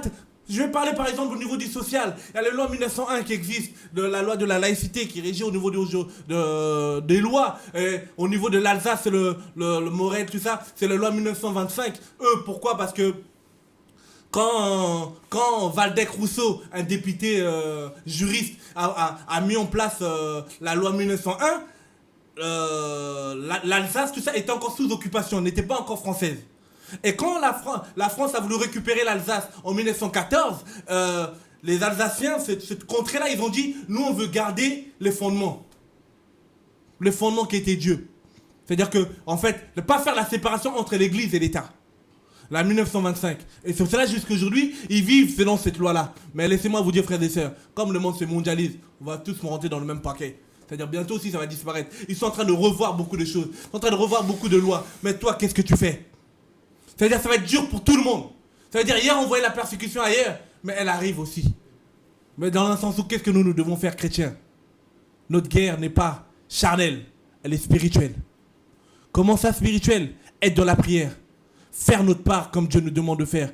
Être à notre place. Montrer le plus grand des commandements du Seigneur. Aimeras ton prochain comme toi. Tu aimeras ton Dieu déjà premièrement. de tout ton cœur, de toute ta force, de toute ton âme, et tu aimeras ton prochain comme toi-même. Le Seigneur nous demande de témoigner l'amour. Et l'uniforme, l'œcuménisme, ce n'est pas de Dieu. Dieu nous demande de marcher selon ses fondements. Et nous sommes dans un temps où nous devons nous préparer, frères, spirituellement. C'est ça que l'apôtre Pierre pouvait nous dire dans 1 Pierre 4, 1, si je ne me trompe pas. Armez-vous, frères et sœurs, de la pensée de souffrir pour Christ. Tu veux travailler pour Dieu. Tu veux toucher les âmes. Tu veux restaurer l'autel. Tu veux que Dieu t'utilise. Frère, c'est pas facile, mais c'est possible au nom de Jésus. Mais tu dois garder le fondement qui est Christ. Tu dois présenter Christ. Tu dois t'armer de la pensée de souffrir pour Christ. Parce que celui qui est préparé dans la conscience de souffrir pour Christ. C'est quoi souffrir pour Christ? Mais d'être rejeté par les autres. C'est quoi souffrir pour Christ? De ne pas marcher comme tout le monde. C'est quoi souffrir pour Christ? De marcher selon ses fondements. Ça ne sera pas facile, mais c'est possible. Que Dieu nous aide, frères et sœurs. Prions les uns pour les autres.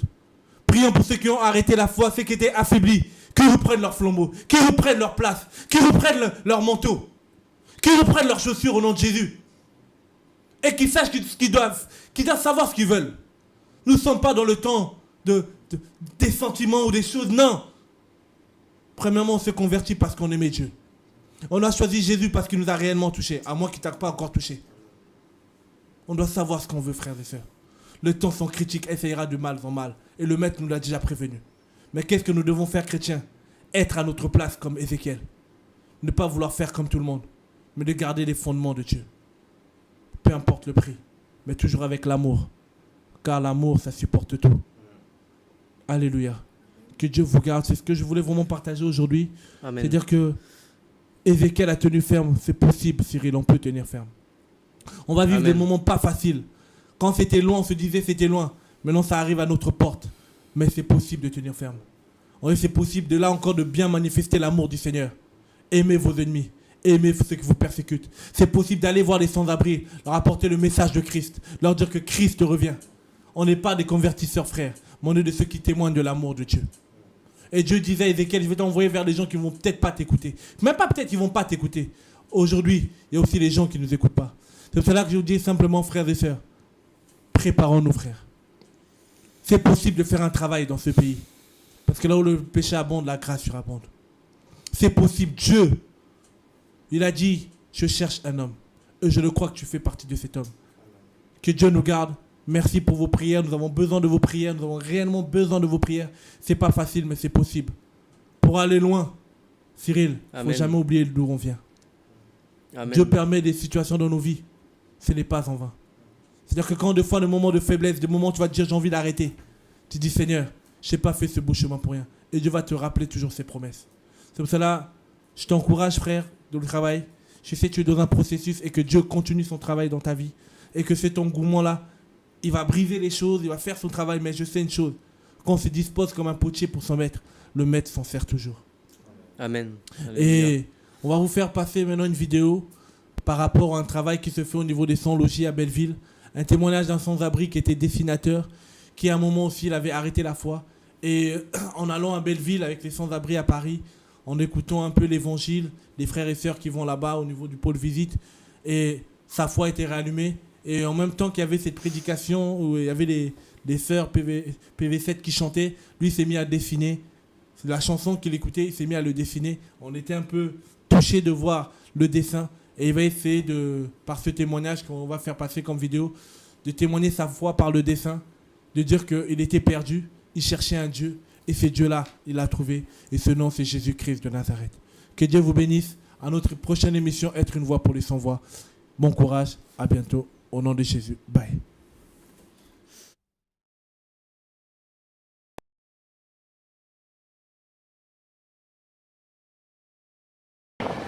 Comment tu as rencontré Jésus?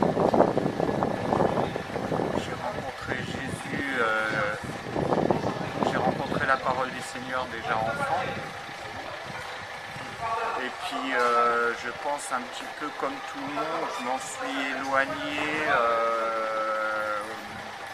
quand j'étais une vie, on va dire, de jeune homme, speed à 20 ans, à courir partout, j'ai beaucoup voyagé. J'ai fondé une famille, j'ai eu un fils, bon ça s'est mal terminé dernièrement, mais et c'est là que je suis, on ne peut pas dire revenu à la parole du Seigneur, parce que oui, j'y suis revenu, mais je me suis aussi rendu compte de beaucoup de choses qui s'étaient passées ces dernières années où je ne pensais pas forcément que ça venait du Seigneur ou de Jésus. On se dit, ah, j'ai eu un coup de bol, ah bah ça s'est bien passé pour moi, et c'est en revenant, moi j'ai tenu à revenir à la base, donc à la base c'est la parole de Dieu. Et là je me suis rendu compte que ça a apaisé ma vie actuelle, après pas mal de ténèbres et de tourmentes, on va dire. Mais ça m'a aussi fait prendre conscience que quand je m'en doutais pas, c'était quand même que le Seigneur était là. Voilà. Donc, il a toujours gardé les yeux sur toi et la main dans ta vie. Il ne t'a pas oublié. Voilà, tout en sachant que je crois que ça c'est humain, tout homme ou toute femme à un moment peut s'éloigner de la parole du Seigneur, mais sauf que le Seigneur ne s'éloigne jamais de nous, mais on n'en est pas conscient. Et voilà, et donc sorti un petit peu de mes tourments familiaux et sociaux divers, j'en suis revenu vraiment donc à la base, à la parole du Seigneur, et tout en sachant que je différencie bien deux choses. Il y a l'église des hommes et l'église de Dieu.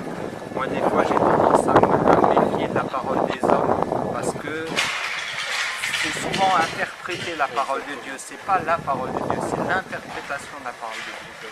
Alors que pour moi, l'église de Dieu, des fois ça m'arrive l'après-midi de rentrer dans une église, rien que pour avoir l'ambiance, pour sentir les choses. Des fois je prie, des fois je ne prie pas, des fois je dessine ou je dessine pas.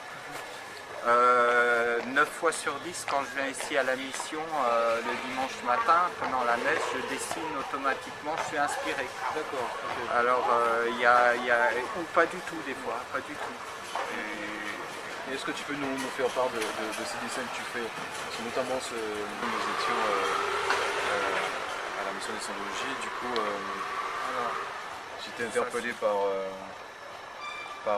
les dessins, justement, ce qui est pas mal. C'est qu'on voit justement qu'ici, c'est une belle phrase en fait que tu as écrite, et des ténèbres jaillit la lumière. Toujours. Ben justement, voilà. C'est justement dans ces ténèbres en fait, notamment que chaque homme peut passer dans sa vie, ben, jaillit en fait cette lumière en fait qui est ce sauveur, qui est Jésus en fait, et cette vie qui nous tend la main, qui nous a jamais en fait abandonné. Et je dirais même que cette vie en fait ne nous abandonne jamais. Et elle a toujours été là, sauf qu'en fait les ténèbres étaient tellement épaisses qu'on ne voyait pas en fait cette vie.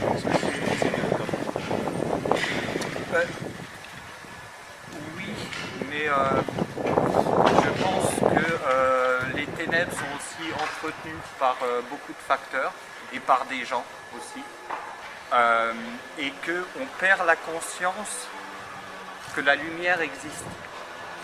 Et c'est ça, parce que la lumière est toujours là, mais par moments on ne la voit pas, et beaucoup de gens perdent espoir et s'enfoncent se referment sur eux-mêmes au lieu de s'ouvrir. Aujourd'hui, je sais pas, c'était surtout les voix, les chants. J'adore ça, je trouve que c'est vraiment spirituel parce que ça prend à l'intérieur. Ça élève. La voix, le chant, ça élève. Et donc je suis parti sur le feu, mais sur le feu lumière, la lumière qui jaillit du feu, et la personne qui prie, parce que c'était ce qu'on faisait tous au moment où il y avait ces chants.